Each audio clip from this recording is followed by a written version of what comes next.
यमुनानगर जिले में 72 करोड़ के टेंडर ठेकेदारों को बाढ़ बचाव कार्यों के लिए दिए गए हैं और लेकिन काम समय पर पूरा नहीं हो रहा है। ऐसे में सिंचाई विभाग ने काम की समय अवधि 7 जुलाई तक बढ़ा दी है। पिछले साल हथनीकुंड बैराज पर यमुना नदी के रौद्र रूप को सभी ने देखा और हालात इतने भयावह हो गए थे कि टापू कमालपुर के ग्रामीणों को गाँव छोड़कर जाना पड़ा था।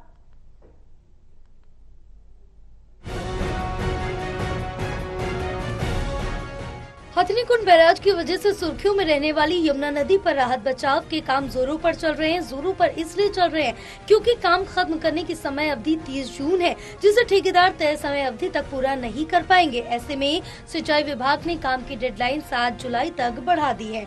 सिंचाई विभाग ने सुपरिटेंडेंट इंजीनियर RS मित्तल ने बताया कि यमुनानगर जिले में 100 करोड़ की लागत से यमुना नदी, बोली और परथुला नदी पर बाढ़ बचाव के काम होने हैं। ठेकेदारों को 72 करोड़ के 61 काम दिए गए, लेकिन अभी तक 12 काम ही पूरे हो पाए हैं। काम पूरा न होने की वजह से सिंचाई विभाग के अधिकारी पत्थरों की कमी को बता रहे हैं और इससे भी अचंभित बात तो ये है कि 5 टेंडरों को सिरे से नहीं निरस्त कर दिया है, उन पर अस्थायी काम किया जाएगा।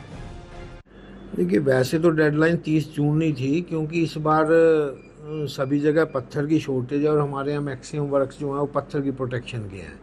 तो पीछे आदरणीय इरिगेशन मिनिस्टर जी ने मीटिंग ली थी, ये पत्थर का इशू सभी डिस्ट्रिक्ट्स में दिक्कत आ रही थी, तो उन्होंने फिर एक लास्टली वो कह दिया था कि जो काम मान लो 30 तक नहीं होते तो आप उसको 7 जुलाई से पहले लास्ट भाई फाइनली करें।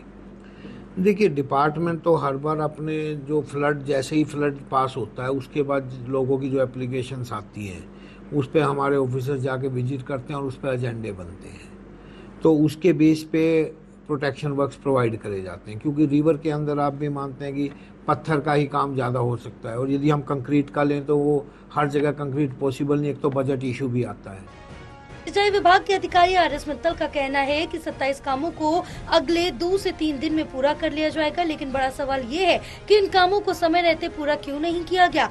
और इससे भी बड़ा सवाल ये है कि अगर 7 जुलाई से पहले बाढ़ जैसे हालात बन गए तो सिंचाई विभाग उसे कैसे कंट्रोल करेगा। हालांकि बाढ़ बचाव के कामों का जायजा कृषि मंत्री कंवरपाल गुर्जर भी ले चुके हैं। उन्होंने भी माना था कि काम समय पर पूरा नहीं हो पाएगा। पिछले साल यमुना नदी में बाढ़ ने भीषण तबाही मचाई थी। सिंचाई विभाग से सभी बंदोबस्त धरे के धरे रह गए थे। ऐसे में ये सिंचाई विभाग की नाकामी नहीं तो और क्या है। टोटल टीवी के लिए राहुल सहजवानी की रिपोर्ट।